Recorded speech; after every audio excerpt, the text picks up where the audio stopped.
வீட்டுல வந்து லஞ்ச ஒழிப்பு போலீசார் சோதனை பண்ணிருக்காங்க. எப்படி பாக்குறீங்க? இது திமுக அரசு வந்து காழ்ப்புணர்ச்சியோட நடந்துக்குதா? நீங்க அவருக்கு என்ன சொல்ல வர்றீங்க?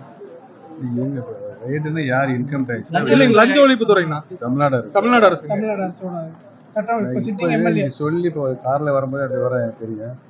முழு விவரங்கள் தெரிந்து கொண்டாதான் சொல்ல முடியும். இல்ல நேற்றைய தினம் அவர் மீது வழக்கு பதிவு பண்றாங்க லஞ்ச ஒழிப்புத்துறை. இன்னைக்கு வந்து காலையில 5 மணிக்கு வந்து ரைடு வழக்கு பதிவு பண்ணதே ரைடு பண்ண முடியும்.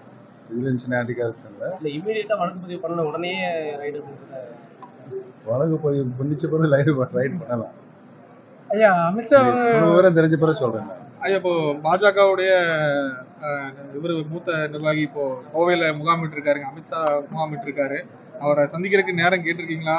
இல்ல சந்திக்காம இப்போ சந்திச்சீங்களா? இல்ல நான் ஏற்கனவே அவரை சந்திப்பதற்கு நான் நேரம் தற்போது கேட்கவில்லை என்பதை தெரிவித்துள்ளேன்.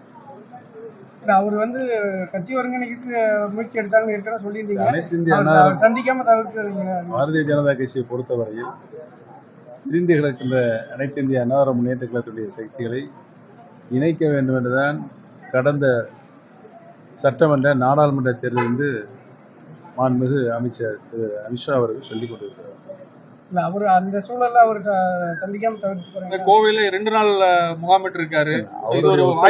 நானும் இருக்கிறேன். நான் எதுக்கு தவிர்க்கிறேன்? கட்சியில வந்து எந்த ஒரு இது இல்லாம சேர்றது தயார் நீங்க. ஆனா மீண்டும் வந்து எடப்பாடி என்னன்னா சேர்வதற்கு சரி இணைப்பதற்கான வாய்ப்பு இல்லை அப்படின்ற மாதிரி ஒரு அறிக்கை கொடுத்திருக்காரு. இதே டாக்டர் புரட்சி தலைவி அம்மாவுடைய ஆன்மா சாந்தி அடைய வேண்டும் என்று சொன்னால் அனைத்து இந்திய அண்ணா முன்னேற்ற கழகத்துடைய பிரிந்து கிடக்கின்ற சக்திகள் இணை வேண்டும் என்பதுதான் அம்மாவுடைய ஆன்மாவாக இருக்கு. நீங்க வந்து இந்த டிசம்பருக்குள்ள அதற்கான வாய்ப்புகள் இருக்கும் அப்படின்னு சொல்லி இந்த நேரத்தில் அவர் வந்து இணைப்பதற்கான வாய்ப்பு இல்லை அப்படின்ற மாதிரி அவர் அறிக்கை பண்ணிருக்காரு. நாங்க இருக்குன்னு சொல்றோம்.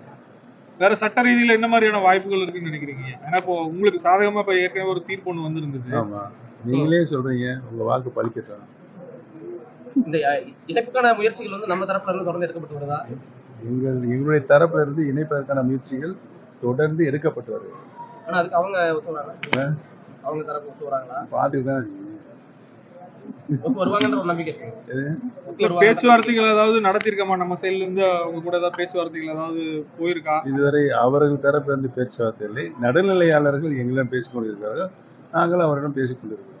இதுல முன்னாள் அமைச்சர் செங்கோட்டையன் ஏதாவது சொல்லியிருக்காங்க. ஏன்னா பேசலாம் சொல்லணும் அப்படின்ற நிலைக்கு போயிருந்தீங்க. அரவிந்த் அண்ணன் செங்கோட்டையன் அவர்கள் எனக்கு நல்ல சகோதரர், நண்பர்.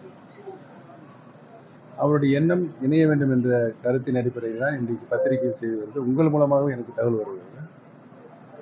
அவருக்கு என்னுடைய வாழ்த்துக்கள், பாராட்டு. ராஜன் செல்லப்பா மாதிரியான நபர்கள்லாம் என்ன சொல்றாங்க அப்படின்னா, அண்ணன் வந்து கொஞ்சம் பொறுமையா இருக்கணும், வழக்குகளை வாபஸ். ஏற்கனவே அதற்கு நான் ராஜன் செல்லப்பா அவருக்கு பதில் சொல்லிவிட்டேன்.